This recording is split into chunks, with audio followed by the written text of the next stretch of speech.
Ji sir. Okay, let's start. John Donne. John Donne was born in 1572 and died in 1631. He was an English metaphysical poet. So the main question is to discuss the Donne as a metaphysical poet. So you need to know that what is metaphysical poetry and what is made by the word metaphysical. Basically, this word is the okay. combination of two words. One is meta and the other is physical. Meta means beyond and physical means physical. So we can say that metaphysical means that is beyond physical, that is abstract. But we call the metaphysical poets to those poets who are highly philosophical, who wrote a poetry of high worth. But John Donne has been labeled as a metaphysical poetry not due to the objective poetry, but in a derogatory sense due to the particular style of the John Donne. He has been labeled as metaphysical poet. First time this term was used by Dryden. Dryden ने इसको use किया था। इसको कहा था कि इसके एक ख़ास स्टाइल की वजह से the poetry by John Donne that is metaphysical because he has used far-fetched conceits. No, you need to know that what is conceit. Spencer has defined conceit as the conceit is when two heterogeneous ideas, when two heterogeneous ideas are yoked together by violence. Means मैं आपको आसान लफ्ज़ों में इस definition को बताता हूँ उर्दू में, आप इसको समझ लीजिएगा। Both these two are short questions and these two are terms, one it is metaphysical and the other is conceit. Conceit, Spencer has defined that when two heterogeneous ideas are yoked together by violence. जब आप heterogeneous means two contradictory ideas, जब दो opposite ideas को, दो opposite चीज़ों को, दो opposite opposite concepts को, दो अपोजिट ऑब्जेक्ट्स को आप यॉक्ड टुगेदर, उनको इकट्ठा करते हो बाय वायलेंस, वायलेंस के ज़रिए, that is called conceit. Now, if we talk about uh, John Donne has used far-fetched conceits from the geography, from the sir astronomy. Sir sir sir please 2 minute के लिए wait कीजिएगा sir. जी जी। Sir 2 minute wait कर सकते हैं? Recording हो रही है, थोड़ी देर इसको चलने दें, फिर थोड़ा सा इंट्रो हो जाएगा, फिर वेट कर लेते हैं। सिर्फ थोड़ी चलें देर ठीक चलने है। दें, जस्ट इंट्रोडक्शन हो जाए इसका। ठीक है जी नोहीन, ठीक है, चलें। Sir 1 second. चलें चलें चलें, ठीक। नहीं नहीं सर 1 सेकंड। जी जी।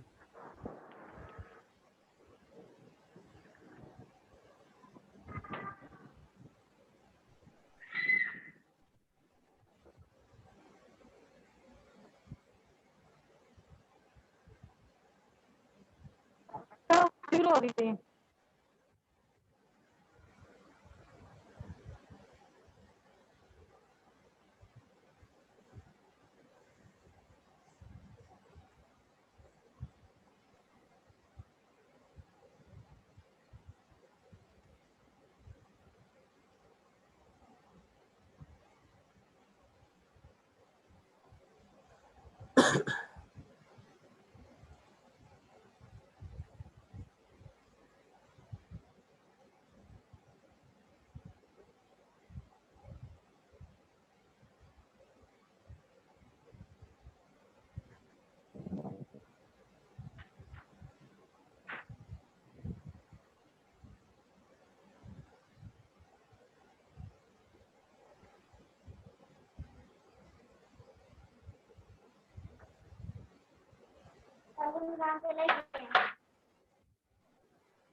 हाँ जी चलेगा।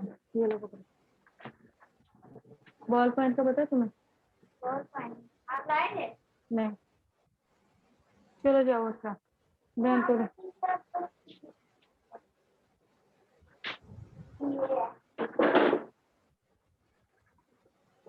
जाओ ऊपर जाओ।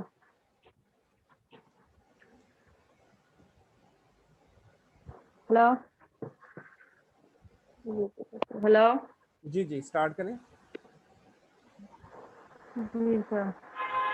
Okay, we were discussing that what is metaphysical poetry, and we said that John Donne has been labeled as a metaphysical poet due to the particular style. And what is his style? That is the use of far-fetched conceit. What is conceit? When two opposite ideas are yoked together use by of violence. Sir, use of conceit. Conceit, conceit. ठीक है, CONCEIT, conceit.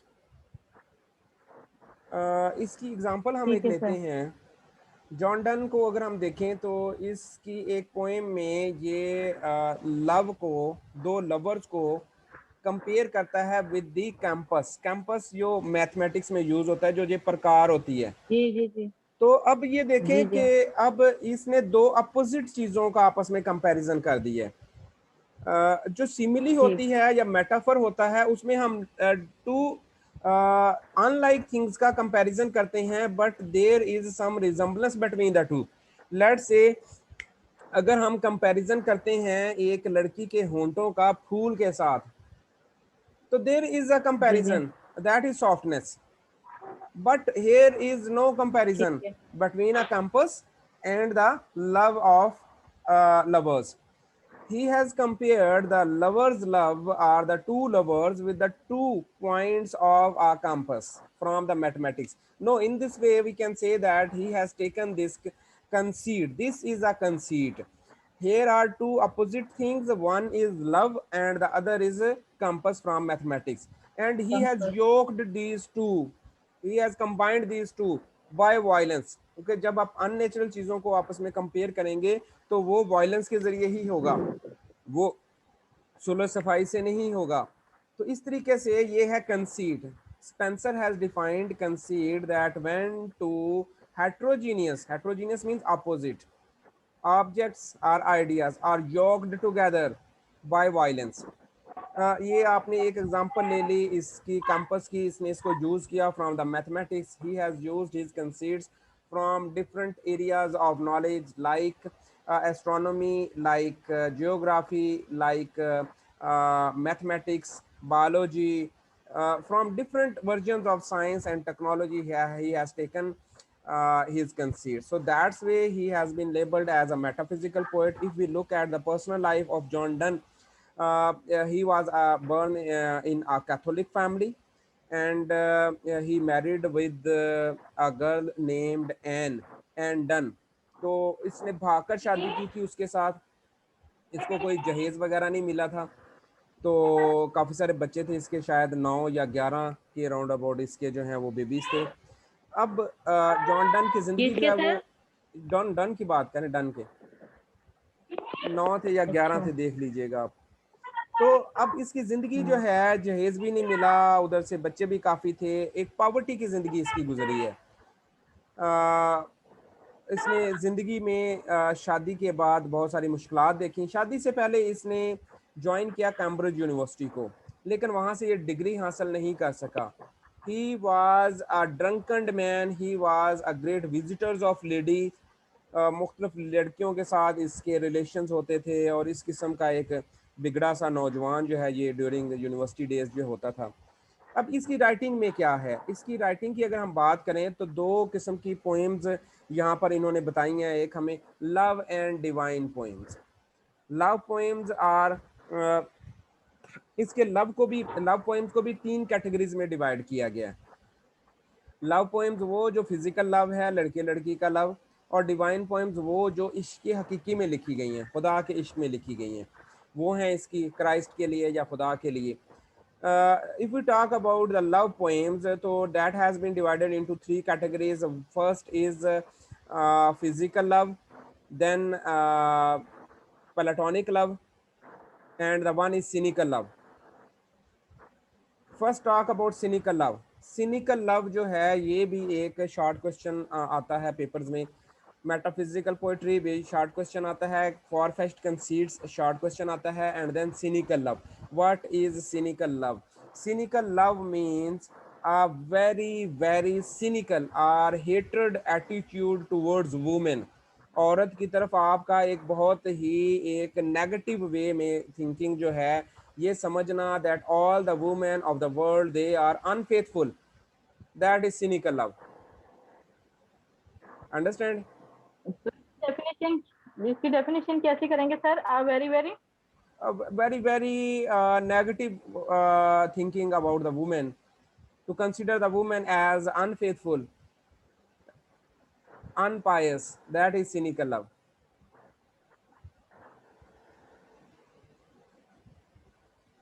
And the second one is conjugal love. Conjugal love means physical love. Married life में जो love होता है male female का, that is conjugal love. He says that the physical relationship is necessary for the human beings. Physical love is necessary. That is conjugal love. Married husband and wife's love, that is physical love, that is conjugal love. So first is cynical love, having a negative attitude towards women. Then second is conjugal love, that is physical relationship with a woman. And the third is platonic love. Platonic love is the love beyond physical relationship, the love of soul, that is platonic love. So in his poetry, he has introduced three types of love: cynical love, conjugal love, and platonic love. Some poems are of cynical love, some poems are of platonic love, and some poems are the mixture of platonic and physical, conjugal, and um, the first one is cynical, पेलाटोनिक, cynical. If पेलाटोनिक। we yes, platonic. If we look at the poem "Go and Catch a Falling Star," "Go and Catch a Falling Star" is the true representation of cynical love. If you talk about the sun rising, that is an apt example of conjugal love. And a hymn to God, or there are so many other poems are in between the same poem. There is somewhat we find the platonic love or the spiritual love. Platonic and spiritual are the same, and the conjugal or physical are the same.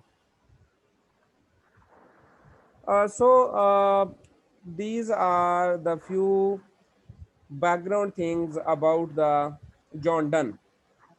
Sir ये अभी आपने जो same same वाली बताई है, ये थोड़ा सा दोबारा बताइएगा, क्या क्या चीजें सेम है? Conjugal love is the physical love, conjugal and physical is the same, ठीक, and spiritual and platonic, that is same. पेलाटोनिक। जी. ठीक है, ठीक है। सिनिकल लव जो है वो negative point of view Cynical about is women. about women. ठीक है सर।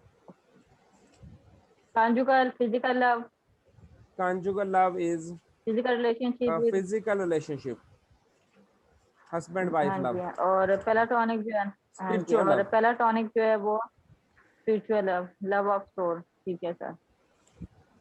मेटाफर फिजिकल सर आपने ये बताया कि beyond the mind, beyond the physical. Beyond the physical. ठीक। Okay, now कंसीट की come भी सर एक towards दफा बता questions. दें। जी. क्वेश्चन में कंसीट आ की जाए, सर डेफिनेशन बता दें। क्वेश्चन में आ जाए, क्वेश्चंस में आ जाए, क्वेश्चंस में आ जाएगी डेफिनेशन। चलिए ठीक है सर। कंसीट आपने सर यही बताया था ना कि when we combine two opposite things forcefully. जी जी, यही है, यही है। यही है ना? जी. ठीक है। Page number 635. 635। 635.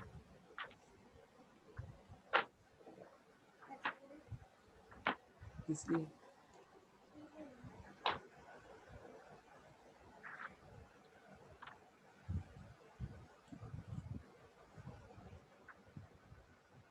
Ji sir.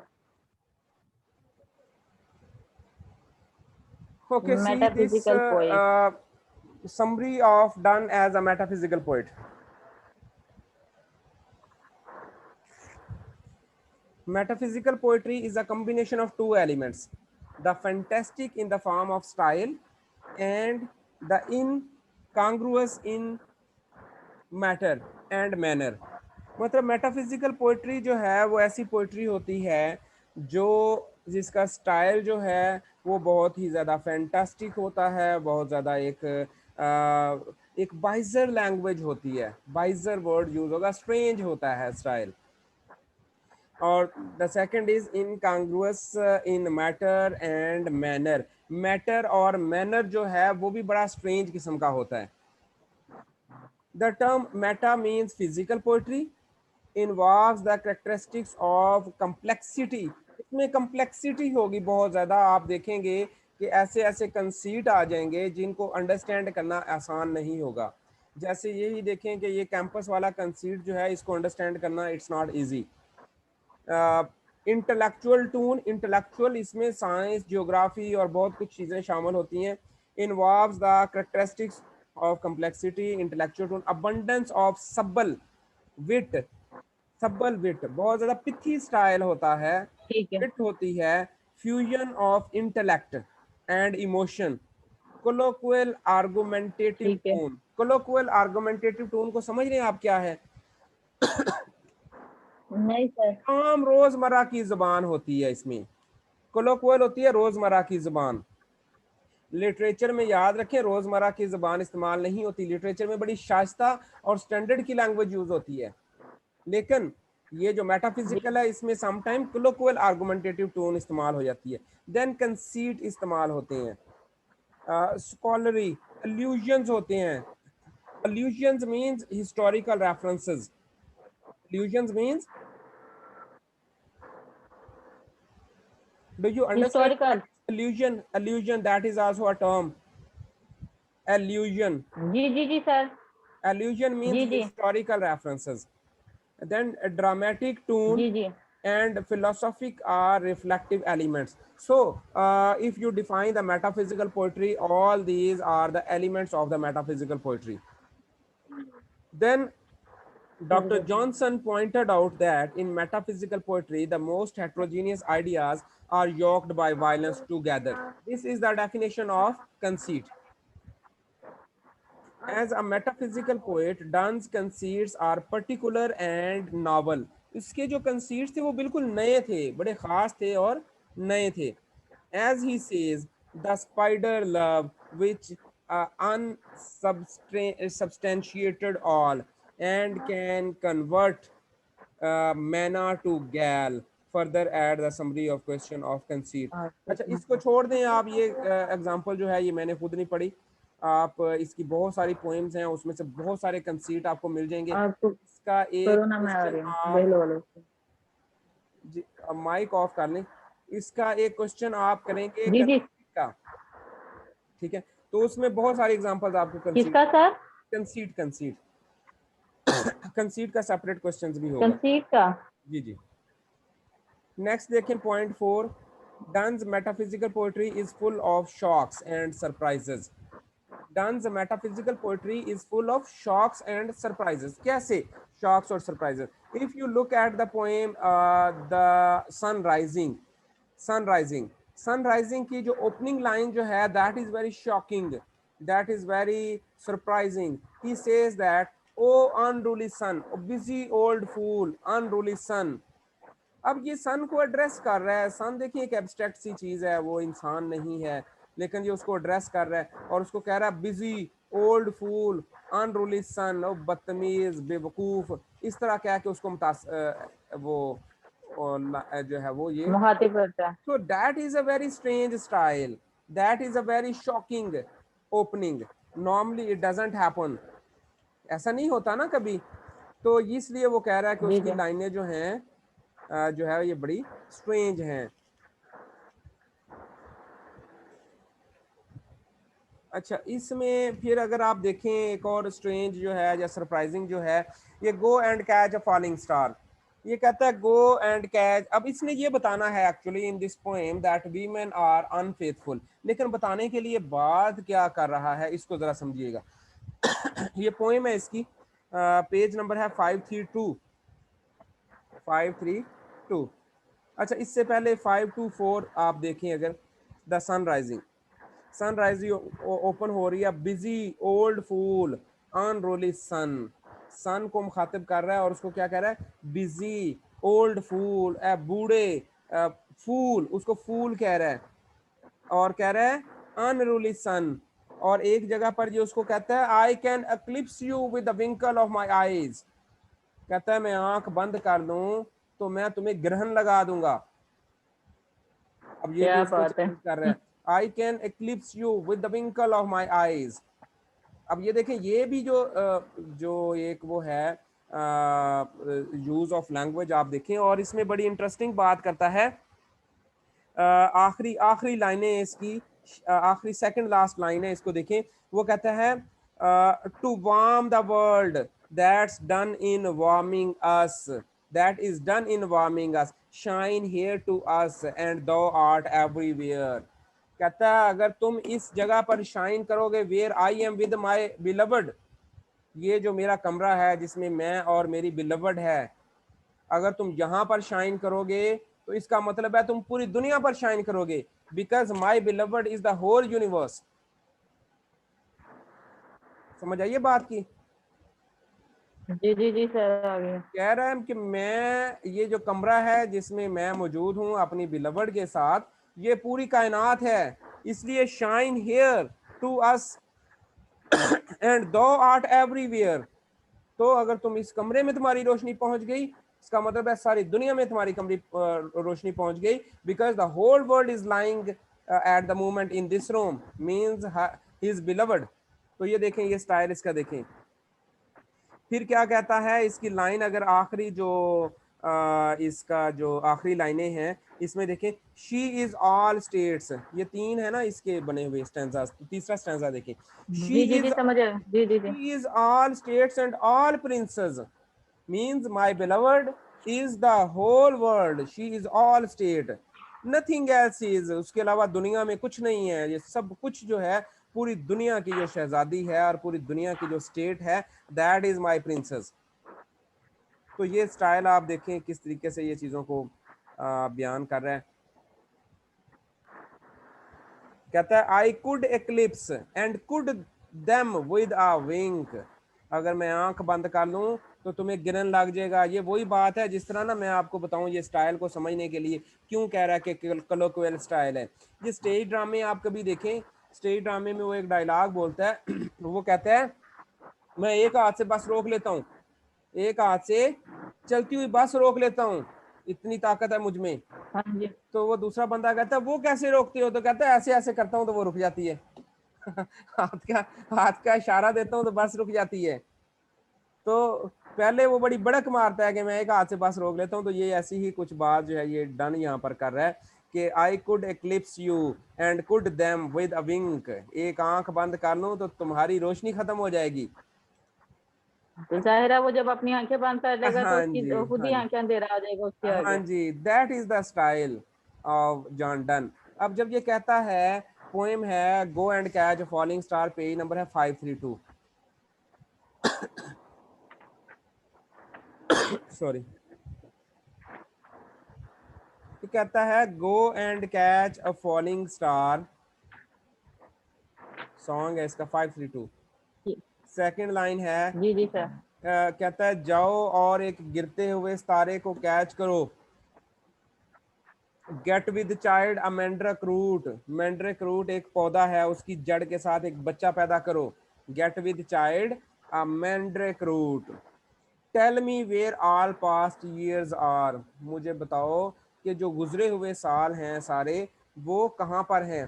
Tell me where all past years are who cleft the devil's foot, किसने शैतान के पाँव जो हैं वो देखे हैं। Teach me to hear mermaids singing, ये जो समंदरों में नहीं होती जल पड़ियाँ, मुझे बताओ टीच हाँ मी जी। कि मैं सुन सकूं उनको गाते हुए। Are to keep off envy's stinging, envy's stinging, envy का डंग जो है, जो स्टिंग है उसका, उसको देख सकूं। अच्छा, अब ये बहुत सारी चीजें कहता है। पहले कहता है गिरते हुए सितारे को कैच करो, फिर कहता है कि अ, जो है बच्चे को पैदा करके दिखाओ एक जड़ से, फिर ये कहता है कि डेवल के फुट, और इस तरह so many, all these things are impossible. He is talking about so many impossibilities. वो कहता है कि all these impossibilities can be make possible. ये पॉसिबल इम्पॉसिबिलिटीज पॉसिबल हो सकती हैं, but one thing can never be possible. वो thing देखें क्या है। वो कहता है and find what wind serves to advance an honest mind। ये बात भी होगी आगे देखें। if thou best born to, अच्छा इनको भी छोड़ें, आप इसमें आ जाएं आखिरी लाइनों पर। All the strange wonders that befell thee. ये कहता है कि ride ride 10,000 days and nights, ride 10,000 days and nights, 10,000 दिन और रातें सफर करो। Till age snow white hairs on thee, हत्ता कि तुम्हारे बाल जो हैं ये बर्फ की तरह सफेद हो जाएं। thou when when thou returned will tell me, जब तुम इतना 10,000 दिन और रातें सफर करके जब वापस आओगे तो टेल मी, मुझे बताना, ऑल स्ट्रेंज वंडर्स डैट बिफेल दी, वो तमाम अजीबोगरीब चीजें जो तुमने देखी। अब कंक्लूजन की तरफ आएगा और वो क्या है। एंड सवियर, एंड सवियर और कसम खाओ, nowhere lives a woman true and fair.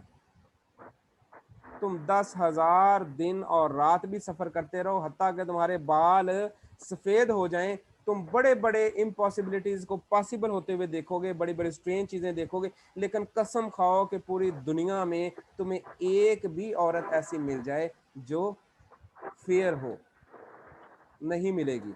ये है इस पोएम का खुलासा। और असल में ये सिनिकल लव को बयान कर रहा है। ये बताना चाह रहा है that women is unfaithful, women is unfaithful. Like जो मैसेज उसने दिया है उसमें मेरे पास तुम हो, खलीलुर रहमान कमर ने, उस किस्म का एटीट्यूड है इसका इस पोएम में। That ride 10,000 days and night, और मुझे इसके बाद बताओ, swear nowhere lives a single woman true and fair, एक औरत भी तुम्हें ऐसी नहीं मिलेगी जो फेयर होगी, जो लॉयल होगी, जो ऑनेस्ट होगी। he is saying that all the women in the world they are unfaithful.